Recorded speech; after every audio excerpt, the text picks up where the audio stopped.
guys, nakapalag itong si Senator Bato de la Rosa sa mainit-init at maanghang na tagos sa heart na banat ni former Senator Antonio Trillanes. Talaga nga namang nakatikim guys ng tiradang tagos dito sa heart. Tiradang tagos dito sa puso.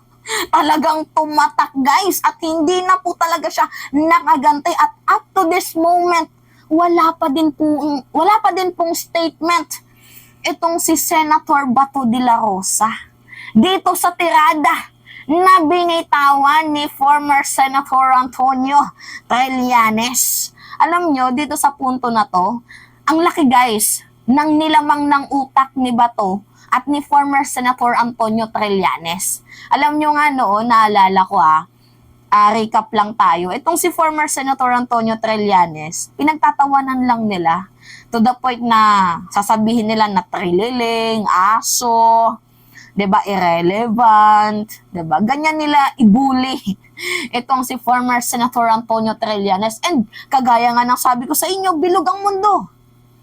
Ngayon guys, yung taong pinagtatawanan nila, ngayon hinahangaan na po ng taong bayan.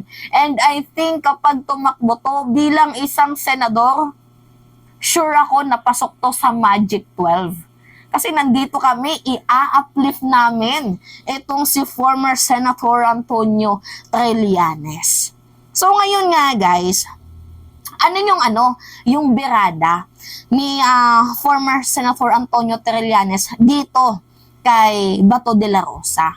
Alam nyo guys, nagalit itong si former Senator Antonio Trillanes kasi ang sabi kasi ni Bato guys, willing daw po siyang maging security guard, maging bodyguard ni Kibuloy kung sakasakali.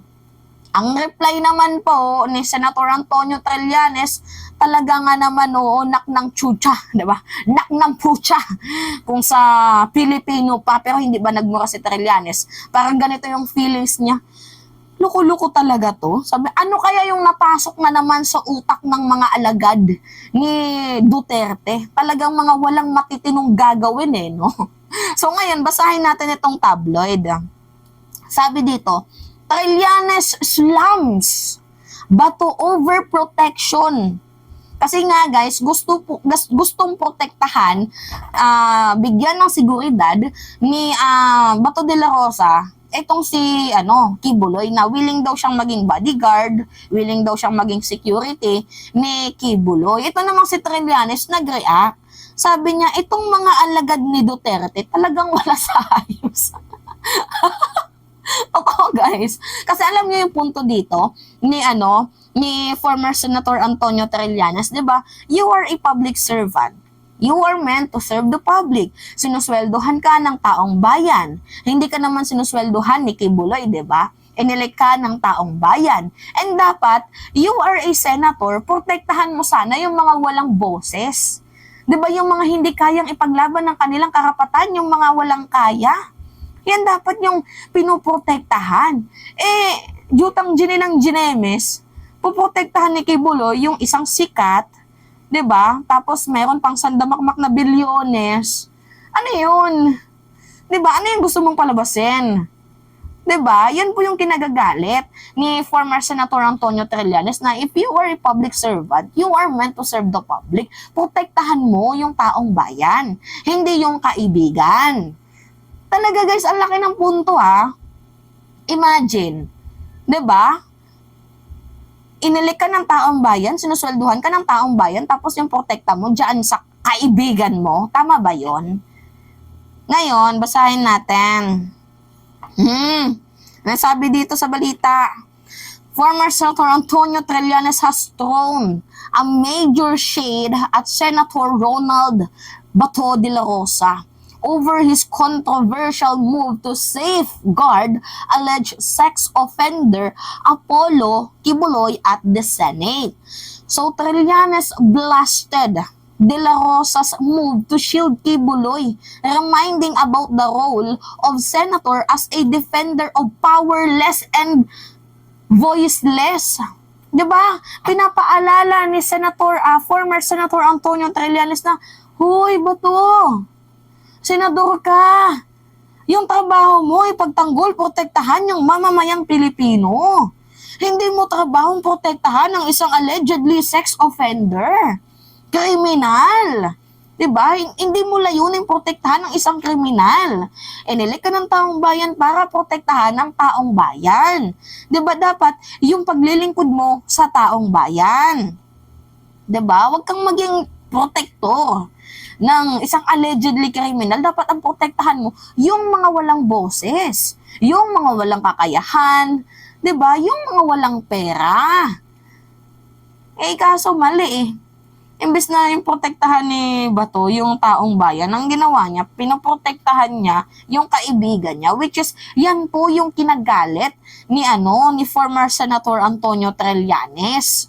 'Di ba? Kahit sino naman talaga agree dito kay former Senator Antonio Trillanes, pantakin mo, 'di ba? Public servant ka, tapos yung pagiging public servant mo, nakabase lang kung magkaibigan kayo, kamag-anak kayo, 'di ba? If you are a public servant, you are meant to serve the public. Hindi sa kaibigan, hindi sa kamag-anak.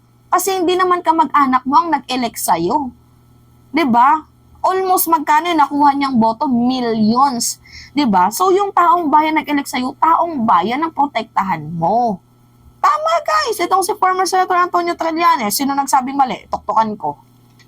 'Di ba? So ngayon guys, sabi pa dito, senator are elected to be protector of the weak and powerless and be the voice of voiceless. Nga naman.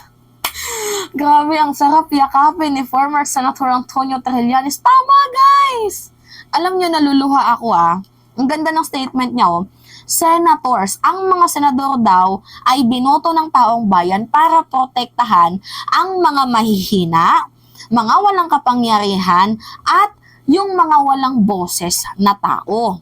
Diba? At sabi niya pa, itong mga alagad ni Duterte talagang wala sa ayos. Literally, correct. Tingnan mo tong si Padilla, ulugok na nga, tapos ang dami pang satsat, diba? Papansin, Diyos ko, bubo na nga. Tapos, ginagawa niya pang katatawanan yung kanyang sarili. Alam nyo guys, sige, boto pa kayo ng artista. Boto nyo si Willie Rebillame. Naku, makakatikim kayo ng himagsik ng mga comedy diyan sa Senado. Hindi naman po kasi guys ginawa, alam nyo yung mga artista, pag nalalaos, tumatakbo sa politika. Tapos sasabihin nila, gusto ko pong tumulong sa taong bayan. Yutang ng ginemis ka. Tutulong sa taong bayan, pwede ka namang tumulong kahit hindi ka tumakbo.